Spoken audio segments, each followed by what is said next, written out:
Então vejam, essa linha azul é o nível da água na maré baixa, e cada um desses intervalos que nós temos é uma espécie. E nós vamos entender que essas espécies se distribuem assim. Aqui em cima, você tem a craca. Ela suporta a ausência de água por mais tempo. E, com isso, ela é um forte competidor nesse ponto. Eu vou pegar mais um. Aqui, no nível intermediário, nós temos o mexilhão. O mexilhão, por ser um molusco, ele requer mais água. Ele não suporta a dessecação que a craca suporta aqui.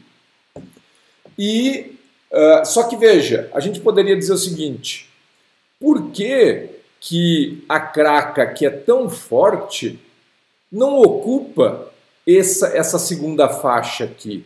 Porque ela poderia dizer, tudo bem, eu suporto uma ausência de água, mas eu adoro água, porque a minha comida vem lá da água, eu preciso de água para respirar, por que eu não venho para cá? Porque nessa faixa aqui, o mexilhão é mais competidor que a craca. Só mais competidor. Ele é mais forte nesse ponto. E aí a gente diz assim, ok, por que ele, ao contrário, por que o mexilhão não vai para lá? Porque a condição de ausência de água é muito restritiva. E aí ele não consegue sobreviver naquele ponto. Exatamente a mesma situação você pode verificar aqui, aonde você tem ostra. É exatamente a mesma situação. Por que o mexilhão, que gosta tanto de água, não vem para cá? Porque a ostra, nesse ponto,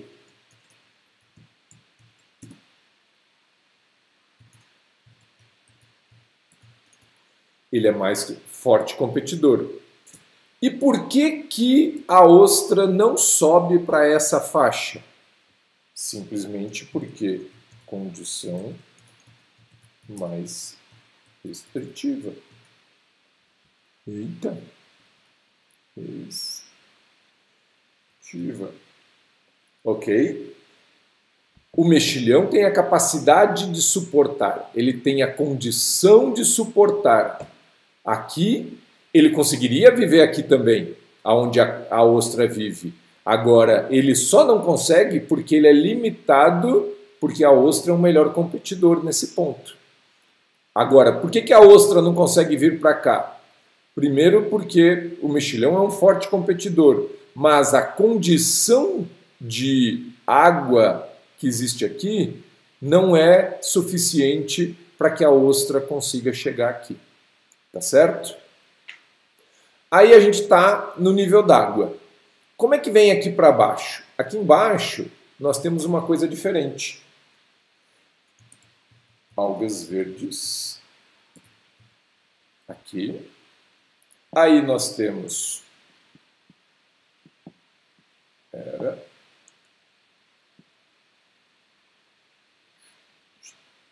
Por que ele está querendo me jogar ali?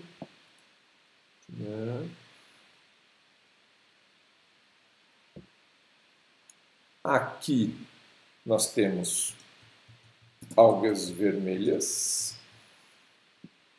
E nesse último,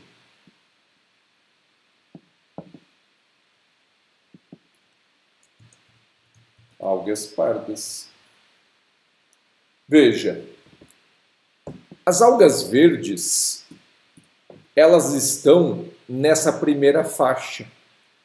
Numa faixa aonde existem ou existe todos os comprimentos de onda. Aqui eu estou falando de luz.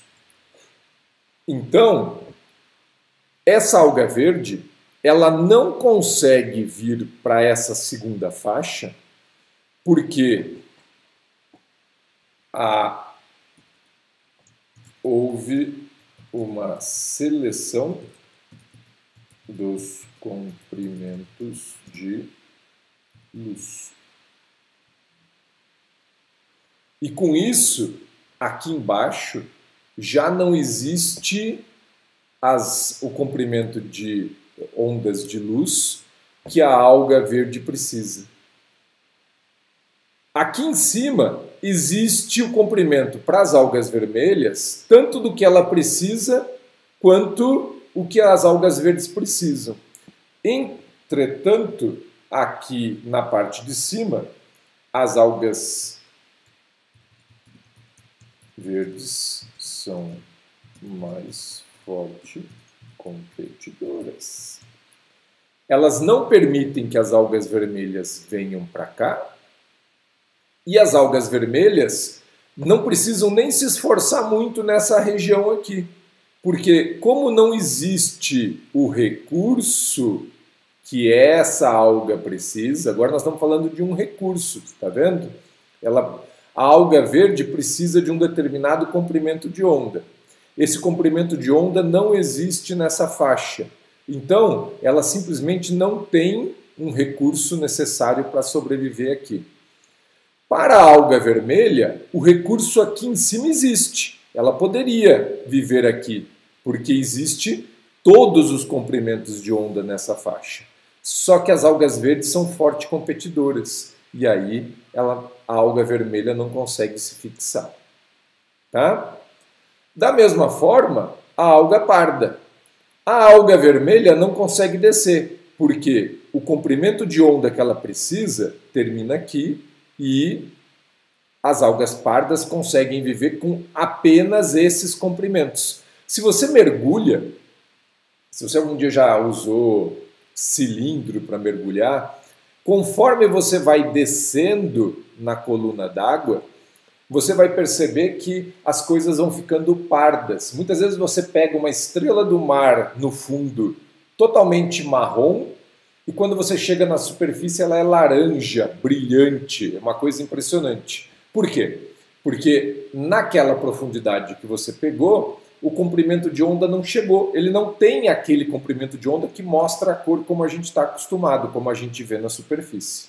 Então, esse é o esquema de todo o processo de competição dentro de uma zonação num costão rochoso, na região costeira, dentro d'água.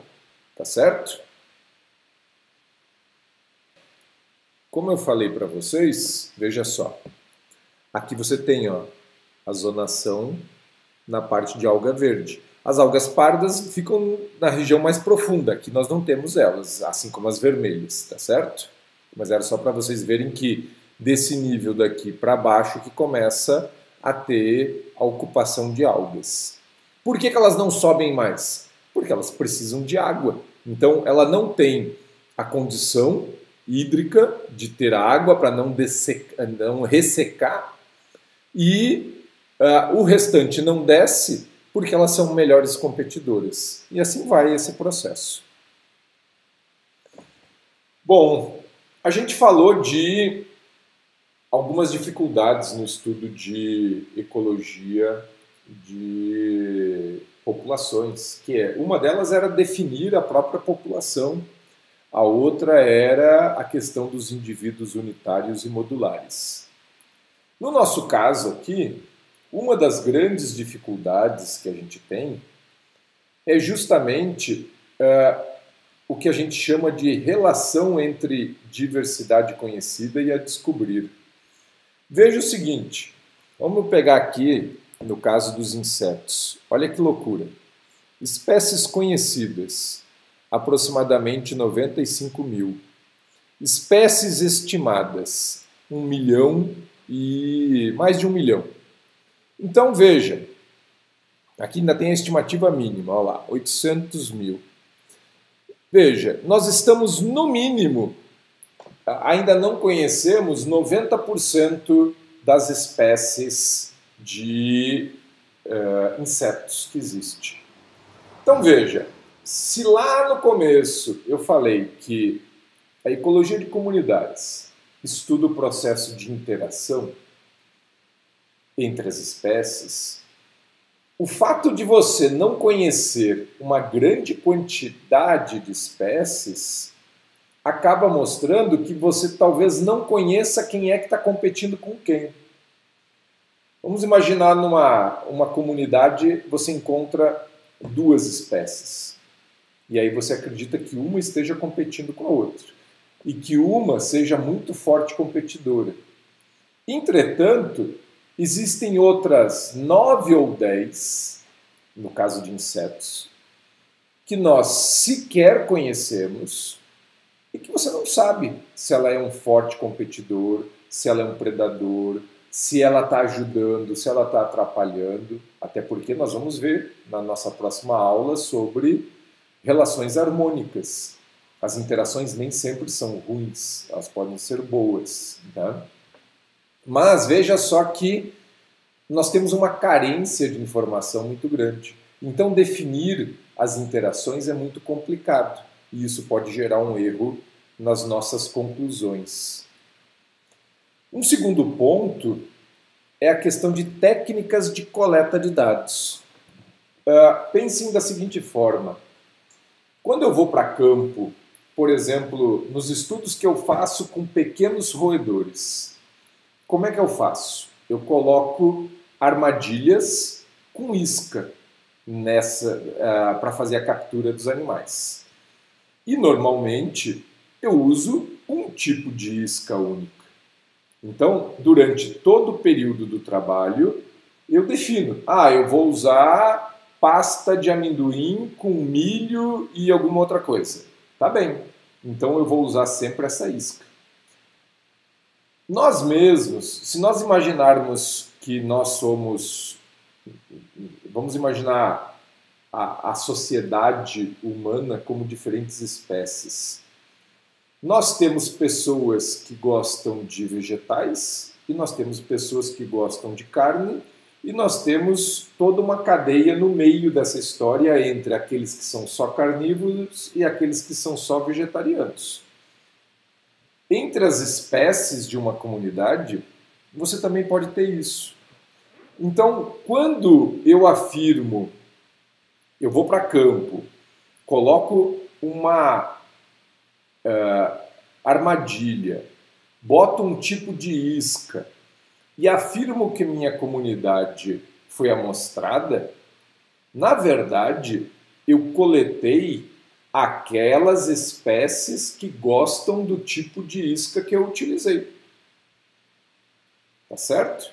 Então, se eu tenho, vamos imaginar que eu tenho um tipo de roedor que detesta milho, que não entra numa armadilha com milho de jeito nenhum.